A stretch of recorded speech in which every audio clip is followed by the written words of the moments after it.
इस देश में अजीब अजीब किस्म की बातें हो रही हैं। वो धीरेंद्र शास्त्री, मैं कहना नहीं चाहता, कहने का बहुत मन है, मन में बहुत सारी बातें हैं सुनाने के लिए, लेकिन बहुत सारे लोगों की जन भावनाएं जुड़ी हुई हैं धीरेंद्र शास्त्री के साथ। उन्होंने क्या कहा? उन्होंने कहा कि जो गंगा स्नान के लिए कुंभ में नहीं जाएगा वो देशद्रोही है। बड़ी अलबेली और अजब गजब बात करते हैं साहब, और कोई कुछ कहने वाला नहीं, उन्हें कोई रोकने वाला नहीं, कोई टोकने वाला नहीं। वो इसलिए क्योंकि नेताओं को पता है कि इनसे हमें वोट मिलेंगे, बहुत सारी भीड़ उनके साथ जुड़ी हुई है,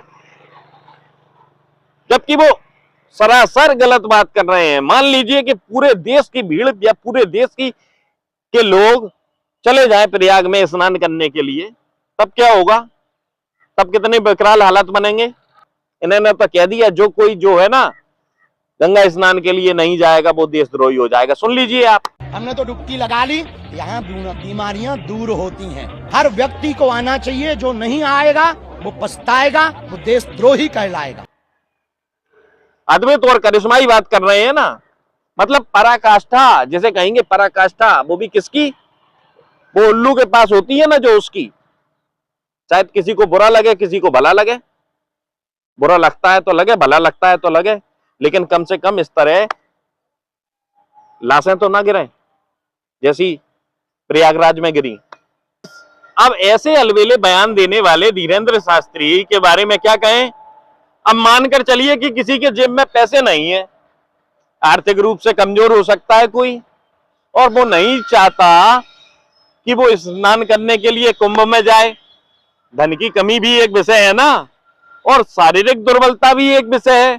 कोई बीमार है, अस्वस्थ है, नहीं जा सकता, नहीं जाना, किसी का मन नहीं है, तो क्या आप उसको देशद्रोही मान लें या आप देशद्रोही ठहराएंगे? आप कौन होते हैं देशद्रोही के सर्टिफिकेट देने वाले? अरे बड़े बड़े संत महात्मा जो मथुरा में है, प्रेमानंद महाराज जी, वो तो कहीं बाहर जाते ही नहीं, वो तो ब्रज की भूमि में रहते हैं, ब्रज के अलावा उनका कहीं कोई सरोकार नहीं। तो क्या वो उनसे भी आप कुछ भी बल्ल बल्ल बल्ल बल्ल बोल देंगे? किसी से भी कुछ भी बोल देंगे क्या? ये पूछा जाना चाहिए धीरेंद्र शास्त्री से। और कौन लोग हैं जो ऐसे बयान देने वालों को संरक्षण दिए हुए हैं? सत्ता के इर्द गिर्द रहने का यह फायदा उठाया जाता है कि आप अपने ऐसे भड़काऊ बयान देकर वहां जनता को दौड़ा दो, कहीं पर भी भीड़ मचवा दो, और फिर गिरने मरने के लिए छोड़ दो। क्योंकि जब भीड़ गिरेगी कहीं आवश्यकता से ज्यादा, तो कुव्यवस्थाएं तो होंगी, कोई कितनी भी व्यवस्था कर ले। लेकिन ये बात करना पूर्णतः गलत है जो कही जा रही है कि जो कोई वहां नहीं जाएगा तो देशद्रोही हो जाएगा। इसी तरह की उल जलूल बातें करके आपने कुंभ को इवेंट बना दिया। अरे कुंभ एक सांस्कृतिक परंपरा है, उस सांस्कृतिक परंपरा का पालन बड़ी सादगीपूर्ण तरीके से होता है। हाय तौबा करके नहीं, हम किसी से ये नहीं कह सकते कि आपको कुंभ जाना चाहिए या कुंभ नहीं जाना चाहिए। निर्णय आपको लेना है, आप निर्णय लीजिए।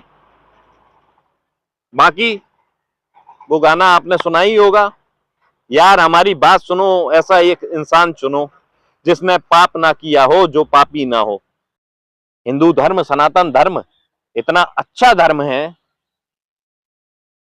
जहां क्षमा के लिए और पश्चाताप के लिए बहुत सारे मार्ग हैं, अनंत मार्ग हैं। स्वेच्छा से आप जो मार्ग चुनना चाहें चुन सकते हैं, लेकिन मरने का मार्ग, आत्महत्या का मार्ग बेहतर नहीं।